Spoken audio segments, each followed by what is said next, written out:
Hello friends, welcome to Sathya சமையல். இன்றைக்கி நம்ம ஓமப்பொடி எப்படி பண்ணுறது அப்படின்னு பார்க்கலாம். இது வரைக்கும் எங்கள் சேனலை சப்ஸ்கிரைப் பண்ணலை அப்படின்னா சப்ஸ்கிரைப் பட்டன் ப்ரெஸ் பண்ணிக்கோங்க. வீடியோஸ் அண்ட் நோட்டிஃபிகேஷன் கிடைக்க பக்கத்தில் இருக்க பெல் பட்டன் ப்ரெஸ் பண்ணிக்கோங்க.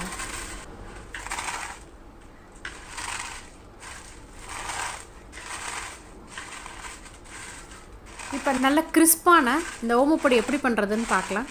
வாங்க வீடியோவுக்கு போகலாம்.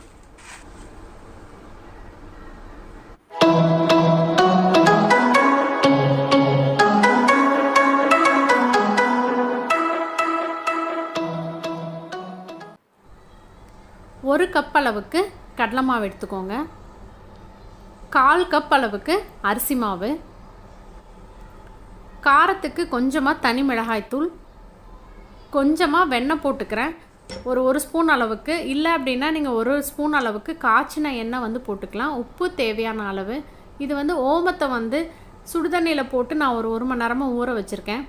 நீங்கள் நிறையா குவான்டிட்டியில் செய்கிறீங்க அப்படின்னா ஓமத்தை லைட்டாக வறுத்துட்டு மிக்சியில் பொடி பண்ணிவிட்டு அதுக்கப்புறமா தண்ணியில் கலந்து வடிகட்டி சேர்த்துக்கலாம். நம்ம கொஞ்சமாக பண்ணுறதுனால கொஞ்சம் ஓமம் அதிகமாக போயிடுச்சு அப்படின்னா கசப்புத்தன்மை ஆகிரும்.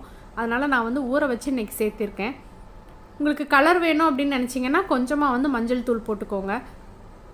முதல்ல வெண்ணெய் மாவோட எல்லா பக்கமும் படுற மாதிரி கலக்கி விட்டுட்டு அதுக்கப்புறமா நம்ம கொஞ்சம் கொஞ்சமாக தண்ணி மிக்ஸ் பண்ணி சப்பாத்தி மாவு பதத்துக்கு பிசைஞ்சிக்கலாம்.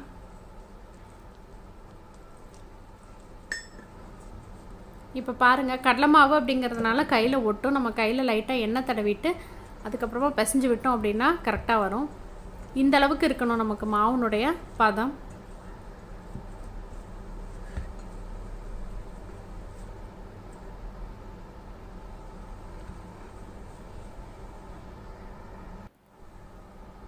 நான் இன்றைக்கி சின்ன கண்ணுள்ள இந்த அச்சு பயன்படுத்துகிறேன். ஓமப்பொடி புளியருக்கு உங்களுக்கு இது கொஞ்சம் பழக்கம் இல்லை அப்படின்னா டைட்டாக இருக்கும். புளியருக்கு நிறைய ப்ரெஸ்ஸிங் டைப்பெல்லாம் இருக்குது. அது வச்சுக்கிட்டிங்க அப்படின்னா கொஞ்சம் ஈஸியாக இருக்கும்.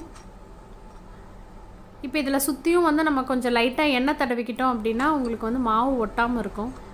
இந்த முறுக்கு பொடி நீங்கள் பயன்படுத்துகிறீங்க அப்படின்னா மாவு கொஞ்சமாக வச்சுக்கோங்க. நிறையா வச்சோம் அப்படின்னா நம்மளால் ஒரே வாட்டி அழுத்தி பிழிய முடியாது.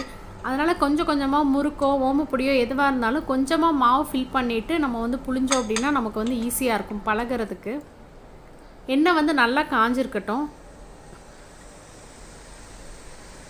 அப்படியே சுற்றியும் படுற மாதிரி நல்லா புழிஞ்சு விடுங்க. இது சீக்கிரம் வெந்துடும் உங்களுக்கு. நம்ம ஒரு 15-20 நிமிஷத்துலேயே இதை செஞ்சு முடிச்சிடலாம். சத்தம் அடங்கினதுக்கப்புறமா நம்ம இதை எடுத்துக்கலாம்.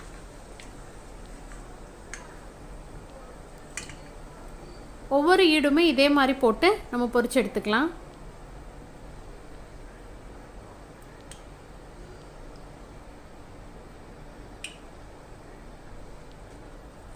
இப்போ எல்லா ஈடும் பொரிச்சதுக்கப்புறமா வாசனைக்காக கொஞ்சமாக கருவேப்பிலை போட்டுக்கலாம். கருவேப்பிலை பொரிச்சு எடுத்துட்டு அதுக்கப்புறமா நம்ம ஓமப்பொடியை சின்ன சின்ன பீஸாக உடைக்கும் பொழுது கருவேப்பிலையும் சேர்த்து உடைச்சோம் அப்படின்னா அதனுடைய ஃப்ளேவர் ஃபுல்லாக அதில் இறங்கி டேஸ்ட் ரொம்பவே நல்லாயிருக்கும். கண்டிப்பாக நீங்களும் ட்ரை பண்ணி பாருங்கள். பூந்தி எப்படி பண்ணுறதுன்னு நான் அப்டேட் பண்ணியிருக்கேன். ஸோ இது ரெண்டுமே பண்ணிங்க அப்படின்னா ஈஸியாக மிக்சர் பண்ணிடலாம். வீடியோ பிடிச்சிருந்தால் லைக் பண்ணுங்கள், கமெண்ட் பண்ணுங்கள். சுவை அறிந்திட சுவைத்து பாருங்கள். தேங்க்யூ.